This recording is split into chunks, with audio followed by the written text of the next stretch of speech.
Hello dear students and parents, myself Jitendra Chandwani, deputy director motion NEET division, और मेरे साथ में हैं Lalit Vijay sir, LV sir, deputy director motion NEET division.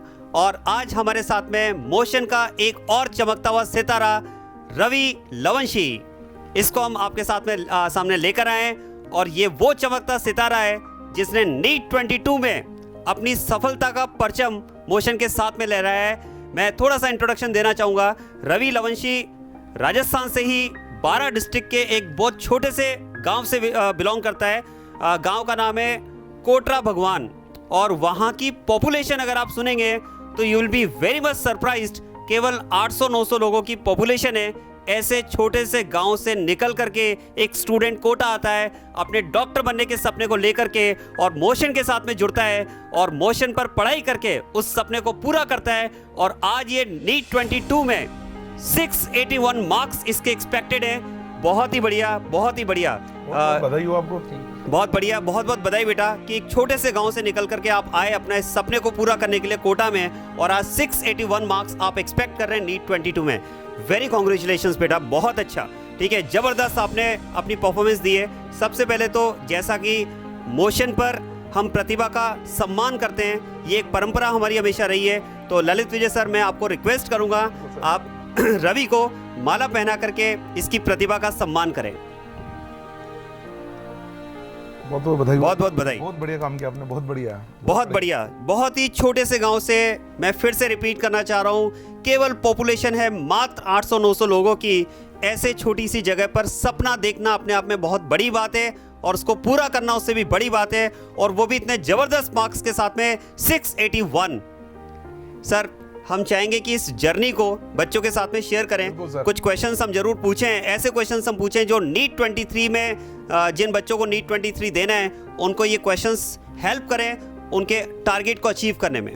Sir please. बेटा, सबसे पहले तो आपको बहुत बहुत बधाई हो। आपने जो सफलता अर्जित करी है बहुत ही शानदार, और इतने छोटे से गांव से रहने के बाद में भी आप देखो बच्चों, क्या इसका जबरदस्त रिजल्ट रहा है। 681 मार्क्स लेके आए। मतलब ये हुआ कि छोटे से गांव में सुविधाएं, आप जानते बच्चों की सुविधाओं की कमी होती है, फिर भी इसमें हिम्मत नहीं आ रही है, और 11th क्लास से ही ये मोशन में आके तैयारी करी है। 11th और 12th इसने मोशन से किया है, उसके बाद में ये इस स्कोर को लेके आया है। अच्छा, एक बात और बताएं, इसके जो फादर हैं वो खेती करते हैं, एक छोटे से गाँव के छोटे से किसान हैं। तो बच्चों, सबसे पहले तो ये कि कई बच्चे ऐसे बोलते हैं, सर मैं तो गांव से हूँ, मेरे तो कॉन्सेप्ट बहुत वीक है, मेरा होगा नहीं होगा। तो आप ये समझिए कि ये कोई बाउंडेशन नहीं है सिलेक्शन के लिए। अगर आपने ठान लिया तो जो आपने ठान लिया वो आप करके दिखा सकते हैं। चलो जी, आपने बच्चा पूरे साल भर तैयारी करी होगी, तो पूरे साल भर में कई बार ऐसा भी होगा कभी आपकी डाउन, मतलब जैसे होता है ना, हम पूरे साल भर पढ़ाई करते हैं कि डाउन आते हैं, हम कभी लो फील करते हैं, या कभी कभी पढ़ाई में हमारा मन नहीं लगता है। तो क्या हम ऐसे टाइम पर थोड़े से सब्जेक्ट से डाइवर्ट हो गए, या हमने पूरे डेडिकेशन के साथ पढ़ाई कर रही है? तो जो बच्चे सुन रहे हैं वो ध्यान से सुने कि इस बच्चे ने क्या किया। डाउन जो है आप लोग जो पढ़ाई कर रहे हैं उसमें भी आपके साथ भी ऐसा होता होगा बच्चों। तो हम इससे जानना चाहते हैं, क्योंकि ये बच्चा इन चीज़ों से निकल चुका है। तो इस बारे में आप क्या कहना चाहेंगे बच्चों से? यस सर, टेस्ट में कभी कभी मार्क्स कम भी आते थे, कभी 400 के आसपास भी आते हैं, लेकिन जो आप कंटिन्यू मेहनत करते हैं तो टेस्ट में धीरे धीरे स्लोली या ग्रेजुअली धीरे धीरे बढ़ते जाते हैं मार्क्स, फिर धीरे धीरे 500 प्लस होने लगते हैं। लेकिन पहले 500 प्लस मार्क्स लाने के लिए स्टार्टिंग में आपको बायोलॉजी पे मेन फोकस करना। 50% सिलेबस वही है, तो 360 आउट ऑफ 360 लाने की कोशिश कर बायोलॉजी में। मेनली एनसीईआरटी पर फोकस करना बायोलॉजी में। उसके बाद केमिस्ट्री में ऑर्गेनिक आपको एनसीईआरटी से ही पढ़नी है, और फिजिकल में आपको क्वेश्चन प्रैक्टिस करनी है, और इनऑर्गेनिक में भी आपको एनसीईआरटी और मॉड्यूल से स्टिक रहना है। तो कुल मिला के बात यह है कि एनसीईआरटी बच्चों को रट लेनी है अच्छे से। यस सर, और समझना भी है। हाँ, एनसीईआरटी को बहुत अच्छे से प्रिपेयर करें। मतलब एनसीईआरटी आपकी बहुत अच्छे से प्रिपेयर्ड होनी चाहिए। जैसा कि रवि ने भी कहा कि ऑर्गेनिक और इनऑर्गेनिक केमिस्ट्री को आपको एनसीईआरटी से बहुत अच्छे से तैयार करना होता है। फिजिकल में आप क्वेश्चन प्रैक्टिस करें, और ये बात बिल्कुल सही है कि जब आप प्रिपरेशन करते हैं तो ऐसा पॉसिबल नहीं है कि जो माइनर टेस्ट जो आप दे रहे हैं उनमें हर टेस्ट में आपके मार्क्स बहुत अच्छे आए। ये अप एंड डाउन चलते रहते हैं, लेकिन डाउन होने का मतलब ये नहीं है कि हम डीमोटिवेट हो जाएं, हम अपने आप को रोक लें। नो, हम डबल फोर्स के साथ में मेहनत करें और अपनी कमियों को पहचानें, और उन कमियों को दूर करते हुए अगर हम कंटिन्यूसली इम्प्रूवमेंट करते रहेंगे तो हमारा फाइनल नीट का जो एग्ज़ाम होगा वो डेफिनेटली बेस्ट एग्ज़ाम होगा और हम भी अपने टारगेट को अचीव कर पाएंगे। रवि, एक क्वेश्चन मैं आपसे पूछना चाहूँगा, जो इतनी बड़ी सफलता आपको मिली है, कैसा महसूस हो रहा है, आपको कैसा फील हो रहा है, आपको और आपके पेरेंट्स को? यस सर, बहुत बढ़िया महसूस हो रहा है। पहले जब मेरे 12 के साथ जब मैंने एग्ज़ाम दिया था 559 मार्क्स थे, और इस साल जब मैंने दिया है तो 681 एक्सपेक्टेड है। तो मैं इस बार जो मेरा जो ड्रीम कॉलेज था एम्स जोधपुर या एम्स भोपाल, दोनों में से जो मिल जाएगा, इसके लिए बहुत बहुत बढ़िया, बहुत बढ़िया, बहुत बढ़िया। रवि, मैं रवि के बारे में बताना चाहूँगा कि 12th के साथ में भी इसने नीट दिया था और ये इसके साथ में एक बैड लक, मैं कह सकता हूँ बैड लक रहा कि इसके मार्क्स जो थे कितने बेटा, 559 मार्क्स इसने वहाँ पर अचीव किए, स्कोर किए। लेकिन मैं आपको बताना चाह रहा हूँ कि इसके एक्चुअल मार्क्स 559 नहीं थे। 559 इसके इस वजह से आए क्योंकि केमिस्ट्री की OMR का सेक्शन ए पार्ट इससे फिल होने से रह गया था। बच्चों, मैं आपको बताना चाह रहा हूँ कि इस बात का विशेष ध्यान रखें, OMR को फिल करने में मिस्टेक ना करें। OMR को फिल करने में एक्चुअली इससे मिस्टेक नहीं हुई, कुछ टाइम लैग होने की वजह से ये OMR का सेक्शन ए की OMR केमिस्ट्री की फिल ही नहीं कर पाया था। अदरवाइज अगर ये केमिस्ट्री की OMR का सेक्शन ए पार्ट भी फिल कर लेता तो इसके एक्सपेक्टेड मार्क्स थे 624, मतलब 12 के साथ में ही ये सिलेक्ट होने वाला बच्चा था। लेकिन आप सोचिए, अगर आप 624 एक्सपेक्ट कर रहे थे, केवल OMR नहीं भरने की वजह से, नहीं भर पाने की वजह से अगर आपका सिलेक्शन रुक जाता है तो वो आपको लगता है कि मेरे लिए सब कुछ खत्म है। लेकिन नो, इस बच्चे ने ऐसा नहीं सोचा, इसने डबल मेहनत की और आज ये 624 नहीं 681 मार्क्स एक्सपेक्ट कर रहा है अपने नीट 22 में। तो घबराना नहीं है, हारना नहीं है, रुकना नहीं है, आगे बढ़ते जाना है, क्योंकि अगर आप में अंगारों पर चलने का दम है तो हर सफलता आपके लिए कम है। नेक्स्ट क्वेश्चन सर, आप पूछिए प्लीज। हाँ रवि, मैं आपसे क्वेश्चन पूछना चाहता हूँ कि जैसे जनरली जो बच्चे तैयारी करते हैं तो ऐसा बोलते हैं कि फिजिक्स से डर लगता है। वैसे कि हमारे जो बच्चे पढ़ते हैं उन्हें से लगना नहीं चाहिए, पर जैसे बच्चे बोलते हैं ना कि फिजिक्स से डर लगता है, तो क्या आपको भी लगता था क्या? स्टार्टिंग में जब मैंने क्लास 11th में डिवीजन लिया तो फिजिक्स से मुझे भी डर लगता था। अच्छा। जो पहले टेस्ट में मेरे 60 मार्क्स थे ओनली फिजिक्स में। पहला जो मैंने दिया था? Yes sir. अच्छा, फिर उसके बाद आपने क्या किया? उसके बाद सर मॉड्यूल आपने डर के मारे पढ़ना छोड़ दिया? नहीं सर। देखो बच्चों, पहले डाउट पर जाना है आपको। अच्छा, ठीक है। टीचर बताएंगे पहले आपको कि किस तरह से करना है स्टार्टिंग। हाँ, तो मतलब ये है बच्चों कि जैसे मान लो कोई सब्जेक्ट है, उसे डर लगता है तो उसे दूर नहीं भागना है, उस डर को हटाने के लिए हमको उसे लड़ना पड़ेगा, उससे हमको सीखना पड़ेगा। तो क्लास के बाद में डाउट काउंटर की आपने हेल्प ली है। चलिए जी। अच्छा, बहुत बड़ा सर, ये एक लाइव एग्जांपल है आपके सामने बच्चों। फिजिक्स को लेकर के यूजुअली स्टूडेंट कंसर्न रहते हैं, मतलब फिजिक्स में थोड़ा सा प्रेशर फील करते हैं, लेकिन स्टूडेंट, जैसा कि आपके सामने रवि खुद ये बता रहा है कि जब इसने फर्स्ट माइनर मोशन पर दिया तो इसके 180 में से 60 मार्क्स थे ओनली, और आज जब ये नीट 22 को क्रैक कर चुका है तो मैं आपको इसके मार्क्स शेयर करना चाहूंगा। फिजिक्स में 171 आउट ऑफ 180, 60 मार्क्स से 171 का सफर। आपको भी रुकना नहीं है, कंसिस्टेंटली चलते रहना है अपने ड्रीम कॉलेज की ओर, और अगर आप बढ़ते रहेंगे तो आपको आपके ड्रीम कॉलेज तक जाने से कोई रोक नहीं सकता है। Yes sir, please. हाँ, तो बच्चों से अपन ये कहे पहले तो कि फिजिक्स से डरे नहीं।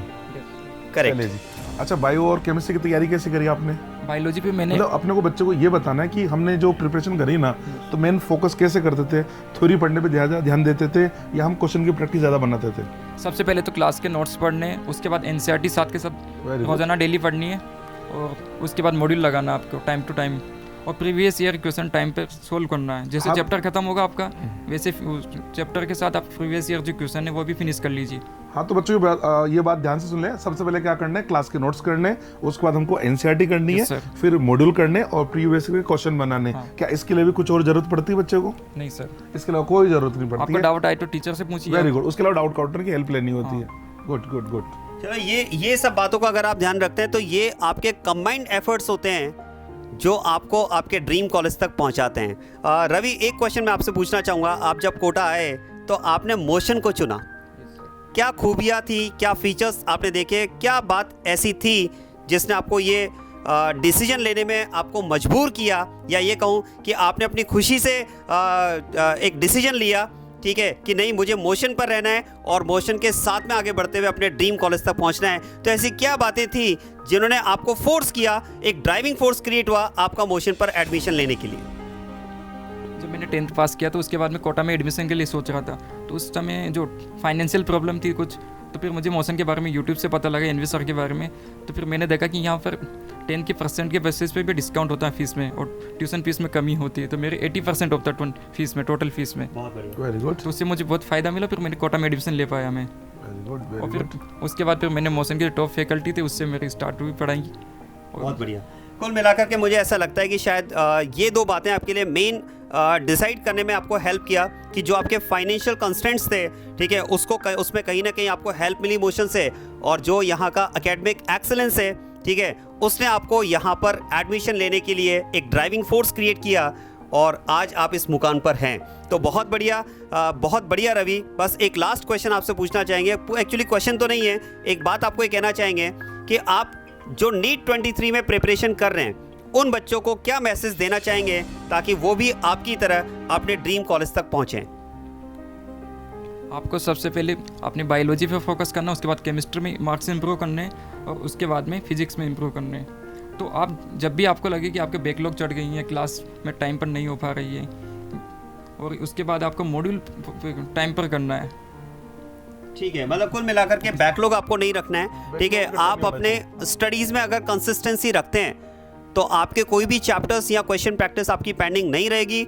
और अगर आप चैप्टर्स और क्वेश्चन प्रैक्टिस को पेंडिंग नहीं रखते हैं, टाइम टू टाइम क्लासेस के हिसाब से अगर आप अपनी प्रिपरेशन को कंटिन्यू रखते हैं, तो आप भी रवि की तरह अपने ड्रीम कॉलेज तक पहुंचेंगे।